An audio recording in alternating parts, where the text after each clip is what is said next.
ৰেসপেক্টেড viewers and my dear friends, good news. আপোনালোকে এইটো সুধি আছিল টেট টিচাৰ এডভাৰটাইজমেণ্ট কামিং চুন, মানে টেট টিচাৰ এডভাৰটাইজমেণ্ট আকৌ কেতিয়া দিব।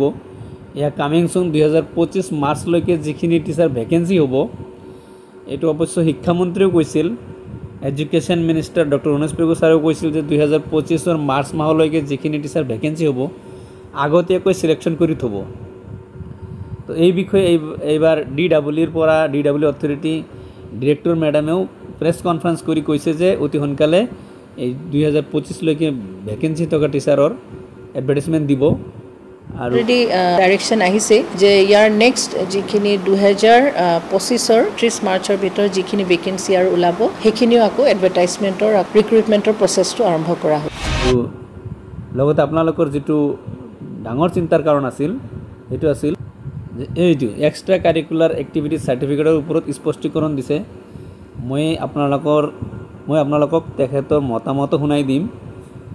তো এডভাৰটাইজমেণ্টটো আকৌ আলোচনা কৰিলোঁ। এডভাৰটাইজমেণ্ট আকৌ দিব 4000+ সামথিং পোষ্টৰ। আৰু মাৰ্কিং ছিষ্টেমৰ ওপৰতো কথা কৈছে।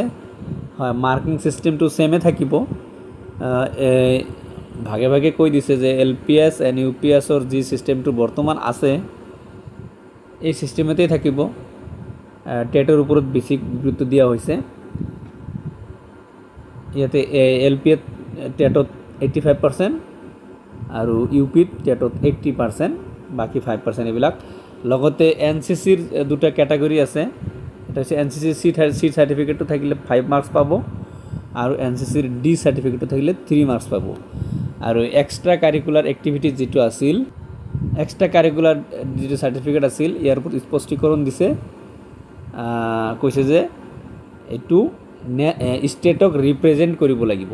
হয়, ষ্টেট ৰিপ্ৰেজেণ্টাৰ হ'ব লাগিব, মানে অসমক প্ৰতিনিধিত্ব কৰি নেশ্যনেল লেভেলত খেলিব লাগিব। আকৌ ষ্টেট লেভেলতো আছে। স্পৰ্টছ আৰু কালচাৰেল চাৰ্টিফিকেটছবিলাকখন এক্সামিন কৰিবলৈ কাৰণে গভৰ্ণমেণ্টে এটা কমিটি গঠন কৰি পেলাই দিছে। সেই কমিটি মেম্বাৰ কেইজনেহে এই চাৰ্টিফিকেটছবিলাক কেণ্ডিডেটৰ তেওঁলোকে এক্সামিন কৰে। এজন কেণ্ডিডেট যিকোনো চাৰ্টিফিকেট দিলেও নহ'ব কালচাৰেল বা স্পৰ্টছৰ, অৰ্থাৎ সেই কেণ্ডিডেটজনে তেওঁ নিজৰ ষ্টেট ৰিপ্ৰেজেণ্ট কৰিব লাগিব, মানে নেশ্যনেল লেভেলত, আৰু সেই ধৰণৰ চাৰ্টিফিকেট পাব লাগিব, তেতিয়াহে তেওঁলোকক সেইটো কনচিডাৰেশ্যনত। নিশ্চয় শুনা পাইছে আপোনালোকে, তেখেতে ধুনীয়াকৈ স্পষ্টীকৰণ দিছে। গতিকে ৰানিং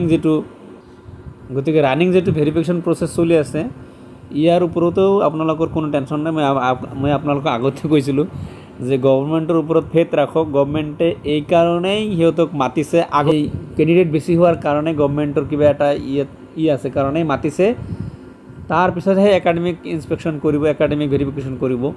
আগতে এক্সট্ৰা কাৰিকুলাৰটোই ভেৰিফিকেশ্যন কৰি আছে। গতিকে গভৰ্ণমেণ্টৰ চকুত ফাঁকি দিয়াটো ইমান সহজ নহয়। আৰু গভৰ্ণমেণ্টে যিটো ৰুল আছে সেইটোৱে ফ'ল' কৰিব।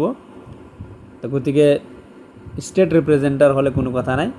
বাকী ডিৰেক্টৰ মেডামে কৈ দিছে যে যিকোনো চাৰ্টিফিকেট প্ৰভাইড কৰিলেই নহ'ব, ষ্টেট ৰিপ্ৰেজেণ্টাৰ চাৰ্টিফিকেটেই প্ৰযোজ্য হ'ব।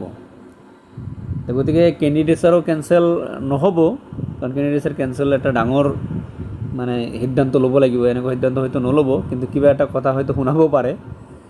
বাকী যিখিনি কেণ্ডিডেটৰ এইবিলাক প্ৰভাইড কৰা নাই তেখেতসকলক মই আগতে কৈছিলোঁ টেনশ্যন ল'ব লগা নাই, এতিয়াও কৈ আছোঁ টেনশ্যন ল'ব লগা নাই। এতিয়া আপোনালোকৰ যিখিনি টেনশ্যন আছিল সেই টেনশ্যনখিনি দূৰ কৰি দিলে মেডামে নিজেই। আজিৰ ইনফৰ্মেশ্যন ইমানতে। আগতে কিবা ইনফৰ্মেশ্যন আকৌ জনাই দিম, তো আপডেট কৰি থাকিম। গতিকে চেনেলটো ছাবস্ক্ৰাইব কৰি দিব। Thank you so' much. Video' ভাল লাগিলে, ইনফৰ্মেটিভ লাগিলে লাইক আৰু শ্বেয়াৰ কৰি দিব।